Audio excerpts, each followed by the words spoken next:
Hello and welcome. I am the Suit&Tie Dip&ChewGuy, and this is a series wrap-up. This is the wrap-up video for series number 14. Series number 14 was Tough Guy, the regular Tough Guy line from Dip&ChewGuy.com, as opposed to the Outlaw line, which I did in January, that is made by Tough Guy. So, this series had 8 products in it in total. 3 of them I did early. I did them 2 or 3 weeks ago. That is because they were slated to be discontinued. And as it turns out, 2 of the 3 have already disappeared from the website at my last checking, which was 2 or 3 days ago. So the number 1 slot was the peach. I had plenty of experience with the peach. I had been buying that off and on since they released it. It's a good peach. It's a very natural, sweet peach. All around nice. I've never had a can of it go bad. This one was, no exception. It was an all around good product. Now, do keep in mind, though, that this is not dipping tobacco. This isn't dip. All right? It is chewing tobacco. Really fine cut, loose leaf. It's fine cut leaf tobacco. And it says so right on the can. It says premium chewing tobacco, fat cut. They call it fat cut. You can argue that, or you could argue, which I think is closer to the point, that it's fine cut loose leaf. So the peach ranged between, it wasn't candy artificial like Timberwolf, and it wasn't dark tobacco with a hint of peach over top of it like the Skull. It was more natural like the Skull, but sweet leaning like the Timberwolf. It was sort of in between. It is a good product. It's a product that I like. The can was good. Everything was fine with it. The number 2 spot was the surprise of the series. It was the peppermint, which was just released this past fall, I guess. It was like no other mint I've had. It was like one of those candies that are all over the place during the holidays. But what was different about it was very rich and warm. Okay? It was a very rich peppermint, and there was a warm feel to it, which you don't get in other mints. They're usually,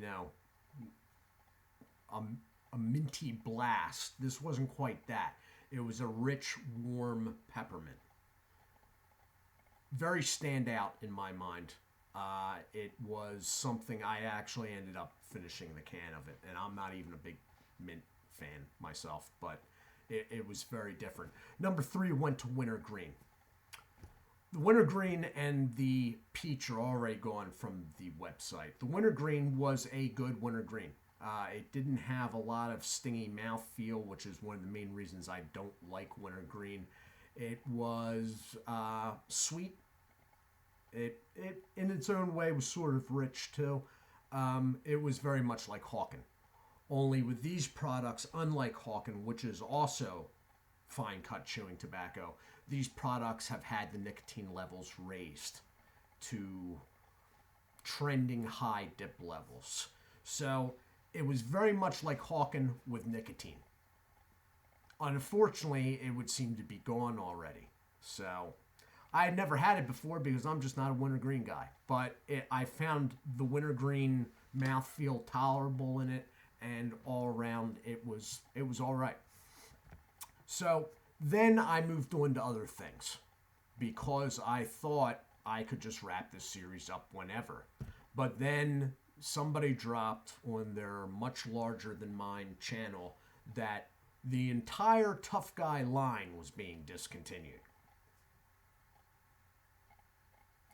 Don't know about that, but just to err on the side of caution, I ordered the remaining 5. So I picked it back up this past Monday, and it was orange. Orange is an old favorite of mine. I've been getting the orange for quite a number of years now. It's orange. It's to smell off the can, smells like taking a cap off a carton of Tropicana. And the flavor is right there behind it. The flavor deviates a little bit more from orange juice than the smell, but I'm not even a huge orange guy. I couldn't even tell you the last time I actually ate an orange. And I don't go out of my way for orange juice, but the orange clicked with me the first time I had it. So, as expected, it was good. If you get a chance, that is probably the one besides the peppermint that I would suggest. The next, coming at number 5, was the original. Now, I said during the series, and then, of course, I think I said it on the orange, and then I had to walk it back the very next video, that the big thing about Tough Guy, although they make a big deal about the fat cut, which in my mind is just fine cut chew, the big thing is their flavors. They really nail the flavors. The flavors are popping. I went on about it. And then I got to the original, which I had hoped, I had only had it once before, and I had hoped that can had gone neutral because the can was bad. As it turns out, the can was fine a couple years ago, because the original is ridiculously nondescript. My theory I put out afterwards was that the original is so flavor neutral because it is basically the other 7 products before flavors get added, which sort of makes sense. I mean, you would need something very neutral tasting. It was sort of sweet. It sort of had a tobacco taste essence to it, but anything I say flavor wise, I'm going to follow up or begin with it was sort of, because I'm not really quite sure what that was. It's not a natural, okay? Their original is not a natural. There's no salt content taste wise to it whatsoever. Now, it is chewing tobacco, but it's not an original chew. It's not a sweetened chew. It's not a natural dip. I'm not quite sure what they're going for. The only thing I can say to explain it is that maybe it is the product that all these are before the peach is added, or the orange is added, or the wintergreen is added. It's the only thing that would explain it to me, because it's so neutral that you could put a flavor on top of it. Just a theory, but there it is. Number 6 was vanilla. Vanilla sort of reinforced my idea about that theory about the original. The vanilla's good. It's really good. It seemed a little different from how I remembered it from like 2 years ago. I had, during the Fred's Choice Stoker's Chew review, said that Fred's Choice was like Tough Guy vanilla, only more of it. The vanilla this time, having it this time, now it had been about 2 years since I had it. It was a little bit more. It was a little more tart. It was a little bit more. It's hard to say. There was a sharpness about it that I don't remember from before. But from the time I had it before until now, this past week, they might have upped the nicotine levels and all this stuff in the interim, somewhere in between there. So that might have been it. But there was a sharp edge to it. It was good though. It was good. All of them up to here were good for what they were, except for the original, which I can't say is bad because I can't figure out what the heck was even being tried for there. Number 7 was lemon. This was a product besides the wintergreen and peppermint that I had never had before. Now, the wintergreen I always stuck away for because I just don't care for wintergreen. The peppermint was fairly new. I just hadn't gotten to it yet. The lemon I stuck away from because a really big channel back in the day, oh, it's so sour. It's sour dip. I'm not really a big sour guy. So I was like, nah, not doing that. Don't like sour. It is a bit sour. There's a sourness to it.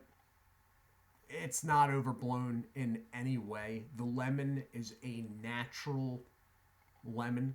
It's fairly good. I mean, I'm not a huge fan of lemons, but it's not sour and not tasting like you're sucking on a lemon, which is sort of what was put across by that other channel.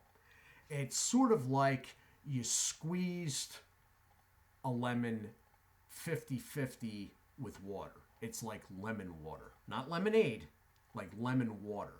Like for back in the day, stomach ailments and whatnot. It's good, but there's nothing crazy about it. So it was all right, and I was pleasantly surprised in that aspect. It was not a favorite of mine by any means, though. Number 8 and the final was cinnamon. I had had cinnamon once before. Didn't overly care for it. Mind you, the cinnamon they nail. The flavor is really good. It's the mouthfeel. It's real stingy. Not zingy. I wouldn't call it a wintergreen burn, but it's stingy in the mouth. It's something that I have to move around to the side. Not because I'm talking, just because it bothers me up front. It registers as discomfort. But as I said, the cinnamon is, they really nail it. And cinnamon and dark tobacco, or, well, this isn't really dark tobacco, it's leaf tobacco, but like the idea of dipping tobacco and the cinnamon works so well with this that I'm a little surprised that another company hasn't tried it. Like another company like Skoal that does all kinds of flavors, they haven't done this. Now, Skoal did have a product in the 2000s. I believe it was one of these Skoal Dries. They were sort of like pouch products. They were the precursor to the Skoal Snus. I believe there was a cinnamon that they had with that, but it was discontinued probably a decade ago now. So the cinnamon was good. It's just really, really stingy in the mouth. That said, wintergreen guys that are looking for, that like the wintergreen burn, that look for that, this might be something that could really switch up your flavor but still get the same sort of mouthfeel. So you may want to keep that in mind. So that was 1 through 8 of Series 14, which was Tough Guy. Now, do keep in mind, Tough Guy is a online only retailer. You will not find this in a brick and mortar store. You will not find it in a gas station. Only place you will find this stuff is at toughguychew.com. Addressing what the larger channel said about all of the Tough Guy line being discontinued. I haven't heard it at any of his friends' channels. I've only heard it there. If it is true, and I hope he wouldn't be trying to force sales and like a fake panic to drive people to buy, hopefully he wouldn't go to that. But what I think, if it is true, theory is that the Tough Guy line will just all be rebranded. They'll probably drop a few of the flavors, and the remaining ones will just be rebranded as Outlaw with maybe a slight name change. Like, I don't know. Or Tough Guy Orange will become Outlaw Outrageous Orange or something. You get what I'm saying? Hopefully this doesn't disappear altogether, because in this series, besides the can lids being a little bit too tough to get off and the bands being absolutely mal-aligned, there were no problems. No cans were bad. No cans went bad. So they seem to pull it together. And I've been hearing through different sources that they are actually responding to people customer service-wise. So it looks like they've worked out some kinks, but now it looks like they're going to throw in the towel on this line. I don't know. I don't know. Anyway, I am going to go because I could ramble about stuff like this for quite a while. This has been the wrap-up of Series 14, the Tough Guy line.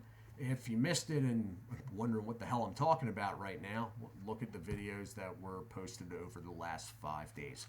I am the Suit&Tie Dip&Chew Guy. I would like to say hello and thank you to Dylan East popped up in comments. If you haven't subscribed, I'd appreciate it if you did. If you have, I thank you. Chris Fossum, the same. Hello and thank you. Life of DB. Same again in the comments. I'm guessing you guys have all subscribed. If you haven't, I'd really appreciate it if you did, but I'm thinking you all have. So hello and thank you. And Death Lord FGF. Hello and thank you. And my only notification, and one that I have absolutely no idea how to pronounce, Canaran KL13. Canaran KL13. I feel like I've just called out a star name. Not like a star up in the sky. Anyway, guys, check out the usual channels. I'm going to cut off now because this has gone well too long. I'll talk to you later. Do take care of yourselves, and God bless.